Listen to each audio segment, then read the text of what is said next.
মধ্যপ্রাচ্যে Iran, Israel ও যুক্তরাষ্ট্রকে ঘিরে চলমান যুদ্ধ পরিস্থিতি ক্রমেই আঞ্চলিক উত্তেজনা বাড়াচ্ছে। এই সংঘাত বৈশ্বিক জ্বালানি নিরাপত্তা ও বাণিজ্যের জন্য নতুন উদ্বেগ তৈরি করেছে।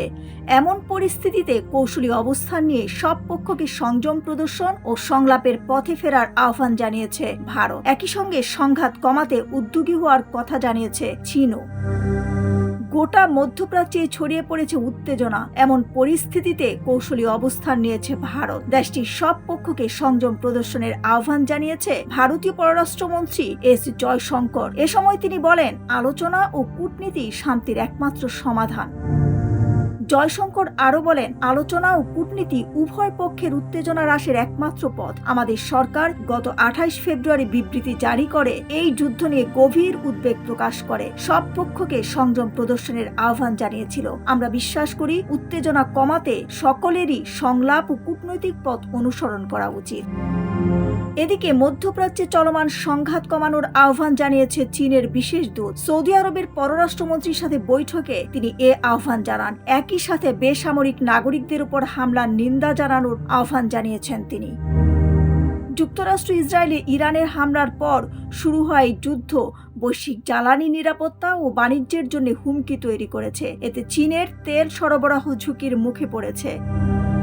বেইজিং তেহরানের ঘনিষ্ঠ অংশীদার আয়াতুল্লাহ আলী খামেনির হত্যার নিন্দা জানিয়েছে চীন। তবে সংঘাত শুরুর পর সৌদি আরব সহ কয়েকটি উপসাগরীয় দেশের উপর ইরানের হামলারও সমালোচনা করেছে তারা।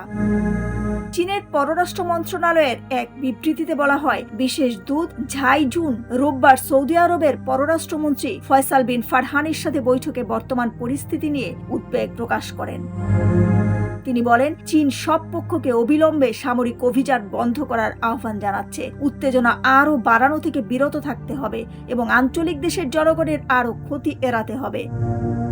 তিনি আরও বলেন, উপসাগরীয় দেশগুলোর সার্বভৌমত্ব, নিরাপত্তা ও ভৌগোলিক অখণ্ডতা অক্ষুণ্ণ রাখা, নিরীহ বেসামরিক নাগরিক ও সামরিক নয় এমন লক্ষ্যবস্তুতে যে কোনো হামলার নিন্দা করা উচিত। তিনি বলেন, চীন গঠনমূলক ভূমিকা পালন করবে এবং শান্তি প্রতিষ্ঠা ও যুদ্ধ বন্ধে সক্রিয়ভাবে কাজ করবে।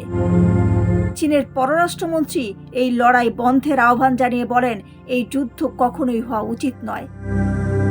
বিশ্লেষকদের মতে, ইরানকে কেন্দ্র করে শুরু হওয়া এই সংঘাত যদি দীর্ঘায়িত হয় তবে পুরো মধ্যপ্রাচ্যে অস্থিরতা বাড়ানোর পাশাপাশি বৈশ্বিক জ্বালানি সরবরাহ ও আন্তর্জাতিক বাণিজ্যের উপর বড় ধরনের প্রভাব ফেলতে পারে। তাই পরিস্থিতি শান্ত করতে কূটনৈতিক উদ্যোগ জোরদারের উপরই জোর দিচ্ছে বিভিন্ন দেশ। দিলরুবা খান, ইন্টারন্যাশনাল ডেস্ক, সোনালী নিউজ।